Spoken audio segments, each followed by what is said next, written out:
Hello, welcome to the Anna Asks podcast and week 3 of my postpartum diaries.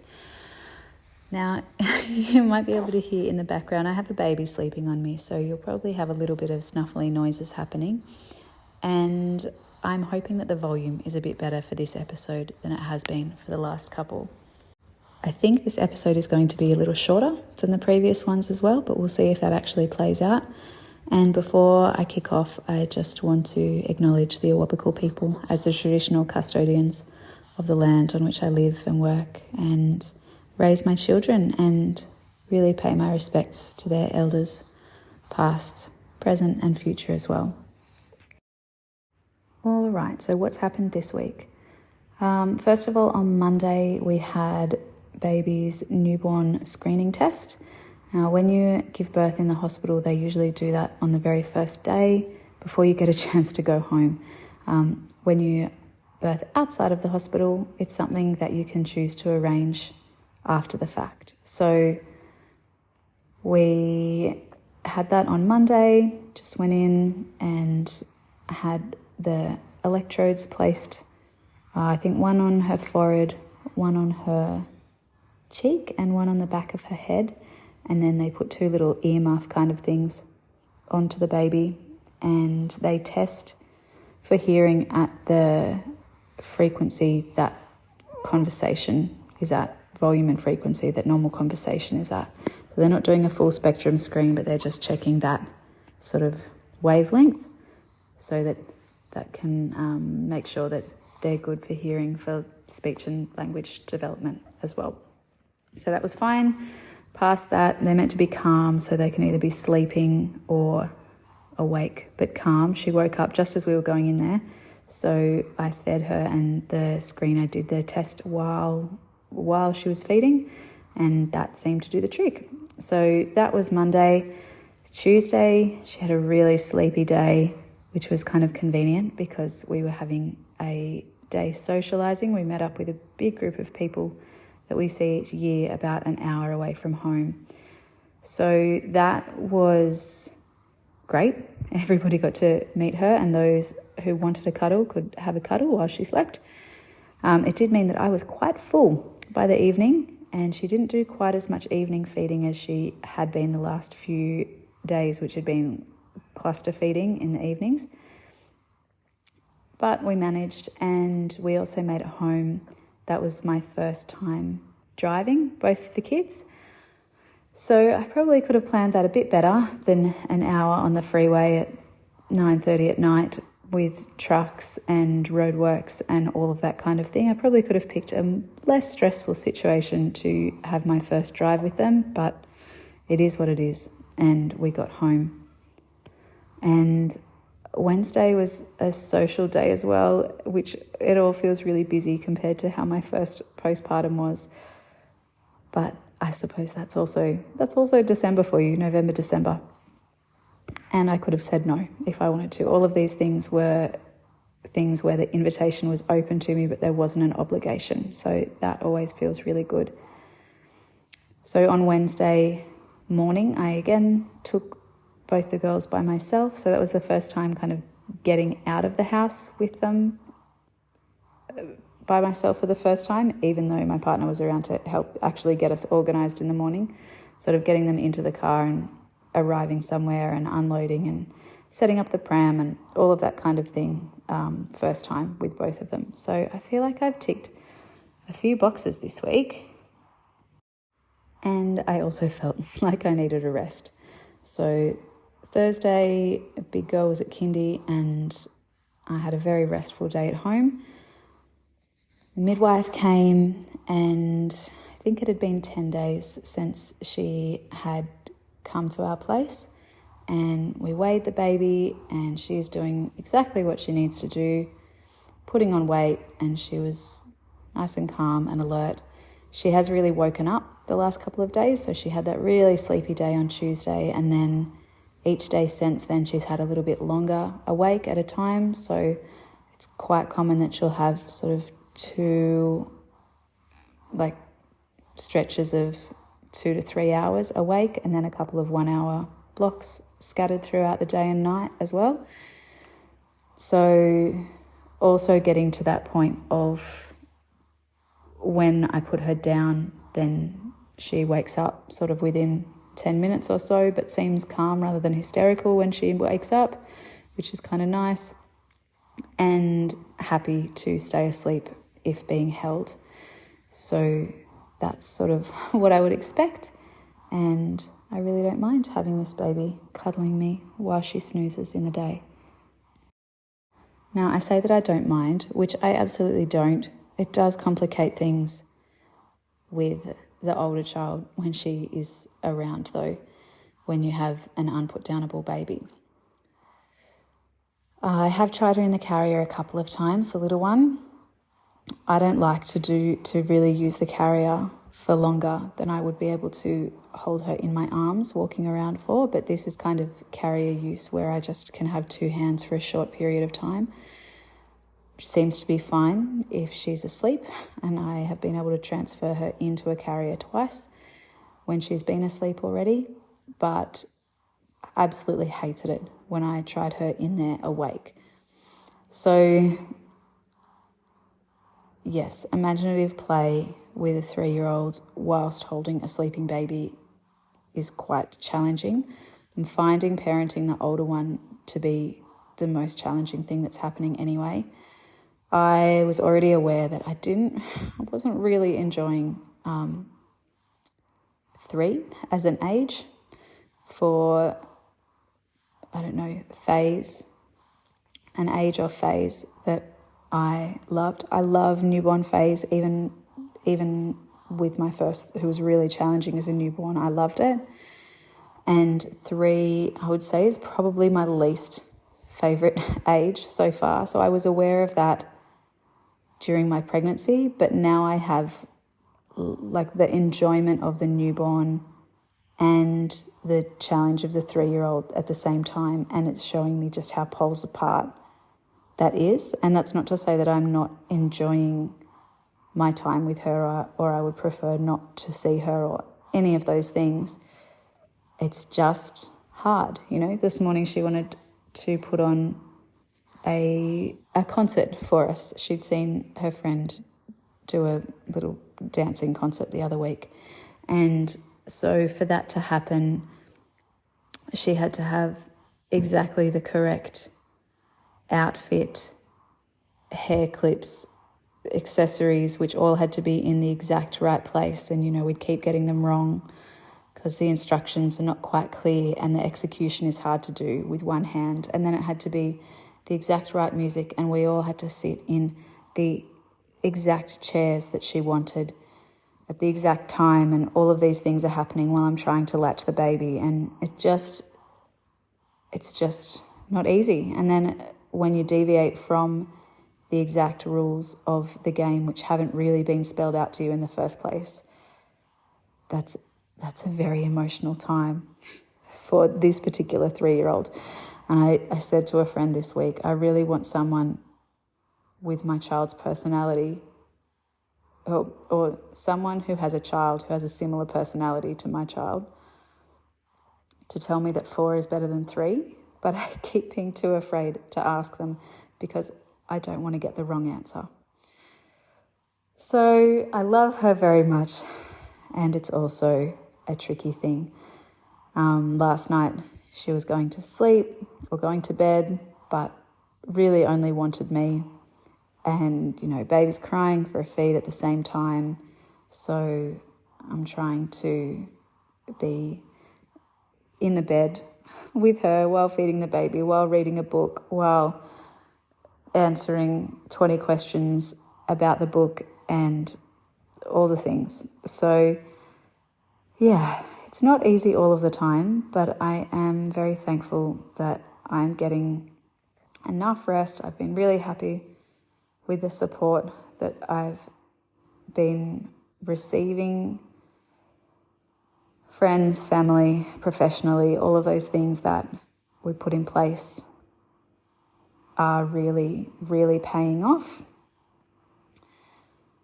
And yeah, I'm really enjoying being able to do things like the few exercises that I've selected to do each day.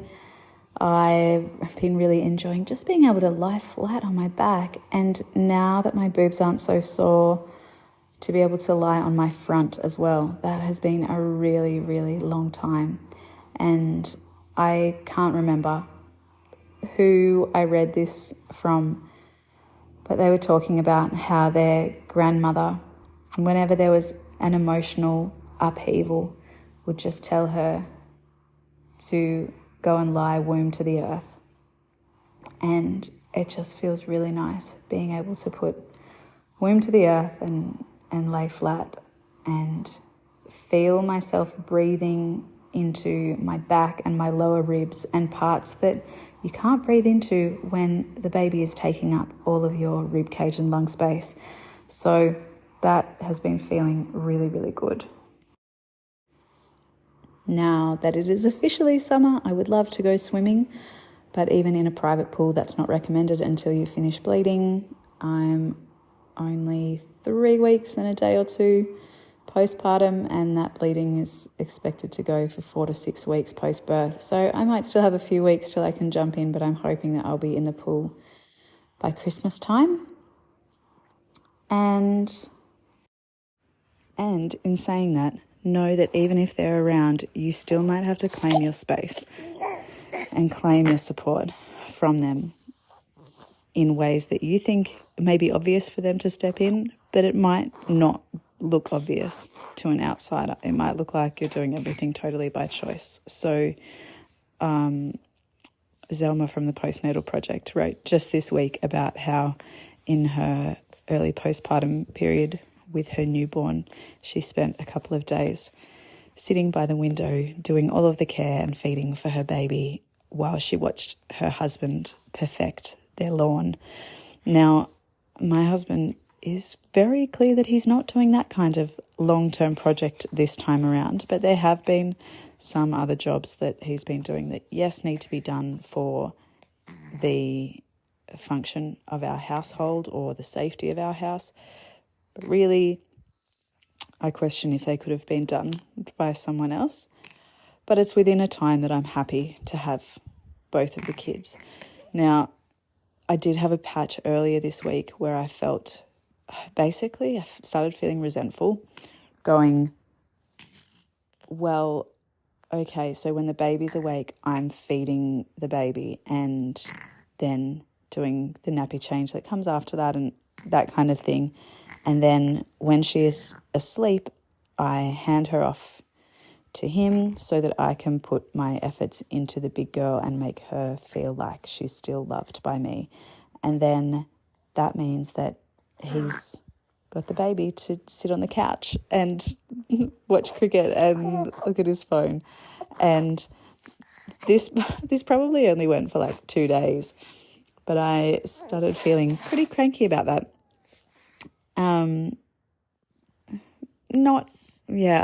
Not cranky, but just a bit of a pang of like, oh, I'm giving all the time. And we're both giving through the night. We've got 1 kid each. We're both giving through the day. We're trying to make sure we're all fed, all of these things. But it just, it felt unfair because I can see his sitting around time, whereas I can't necessarily see mine as easily because my sitting around time is also feeding the baby. So that could get fixed quite easily. It didn't even need to get fixed with a conversation. It just needed to be me giving the baby when she was awake, as soon as she was fed, for him to do other care tasks and to bounce her and to carry her around when he's doing the washing or whatever, and for me just to stay on the couch when the baby fell asleep on me and swap around some of that time where I was just going from one to the other. Where can I have 2 and then a rest? Or where can I have the big one while the baby's awake? So, yeah, it doesn't always have to be fixed by conversation, and we'll fall into patterns that don't work for either of us, and we just have to both keep adjusting.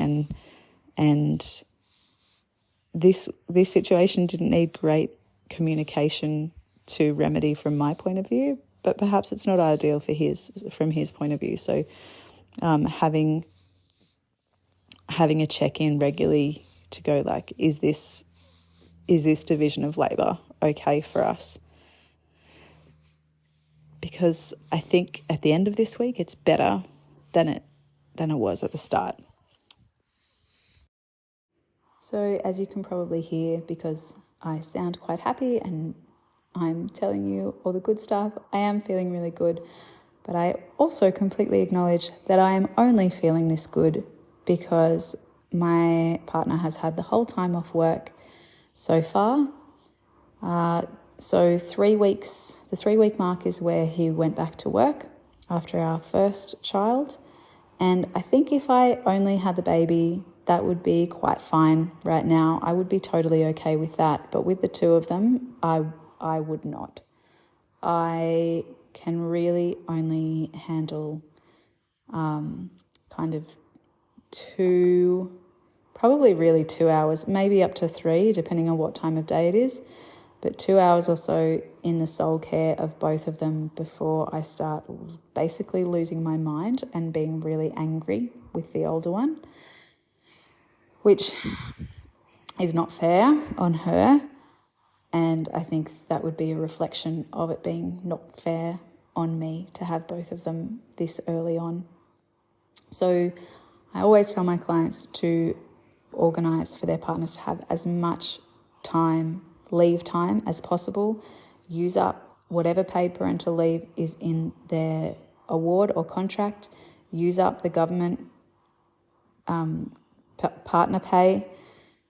Use up any annual leave that you have. Use the full carers leave as well if that's something that you're able to access.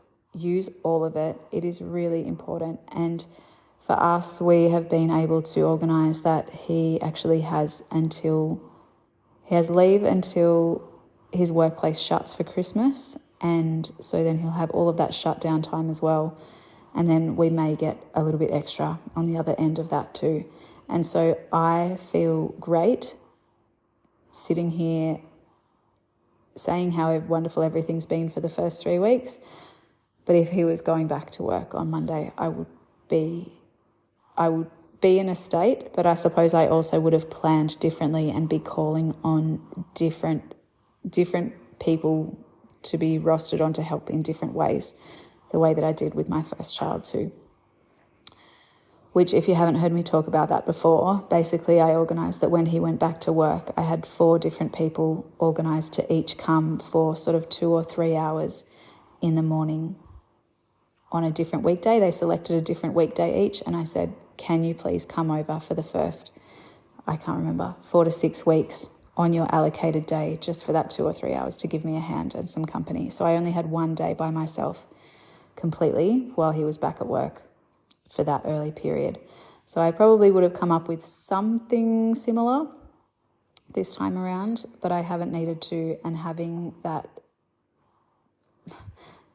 live-in support, because we are co-parenting together here in the same house, is very, very, very, very helpful. So if you know that your partner is going back to work, whether that's day-only work, shift work, fly in, fly out, whatever it is, really think about how you're going to get the most support that you can, because it is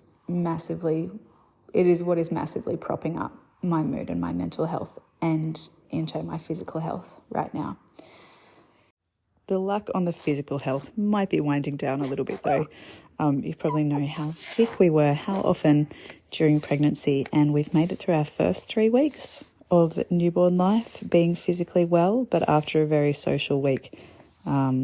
Big girl has a very snotty nose at the moment. I have a snuffly baby who I've had to hold upright pretty much through the whole night so that she can sleep, and I have quite a sore throat myself. So we are rat negative at this point, but I'm a bit dubious on that. So we'll see what the week holds. It could be a little less rejuvenating and relaxing than the first few weeks have been. actually, that's not quite true. How quickly we forget. I had mastitis in the first week, and that was something that I was a little worried about this week, was that my box of the Chiara probiotics, the expensive anti-mastitis ones, was running out. And I just feel like I'm still a bit of a sitting duck until our supply and demand is fully stabilised. So I decided that I was going to get another box and stay on a preventative 1 a day kind of dose until that time comes. So it hasn't been a completely worry-free or anxiety-free time, but it's been pretty good. So that's all for week 3. I will talk to you again soon. Oh, another thing that I've been really enjoying is reading, actually, which I know is something that falls off the radar a lot of the time when you become a mum. It was my mission this year, or sort of my New Year's resolution. I wanted to read 22 books in 2020. And once I started, I realised actually how much I enjoyed it and how much I'd missed it, especially fiction books. I hadn't read fiction for so long. So what I have been doing is I've got a couple of apps on my phone. So one of them is the Kindle app, but there's also a couple that link to the library memberships I have. So our local library and also our state library are connected to some apps that you can borrow ebooks and audiobooks through. So when I'm feeding in the night and it's just going for a long time, I have been able to read some light-hearted, entertaining kind of books on my phone. I changed the screen so it's black with white text instead of the other way around, so it's not too glary at night. And I've also been reading a couple of physical books a bit more slowly than usual, but getting there just when I have little pockets of time. So I feel like I'm doing something for me and not just stuck in a hole of scrolling. So, yeah, reading, it's wonderful. I'm going to let you know in a little while about a little giveaway, a bit of a collaboration that'll be happening in a few weeks' time. But before that, if you are thinking of a book for yourself, for someone else for Christmas, get in and order mine. It is available on my site. I'll put the link in the show notes. And if you order before, I think it's the 9th of December, then I'll be able to make sure that you can get it anywhere in Australia delivered to you in time for Chrissy. I think it's just because the Western Australia and South Australia, you have to make sure that you post a little bit earlier from New South Wales. So I'm saying the 9th of December to make sure that we've got a bit of buffer zone. Yeah, if you have any questions about my postpartum now, my postpartum planning, anything like that, send me a message or an email and I'll answer next time. Adios, amigos.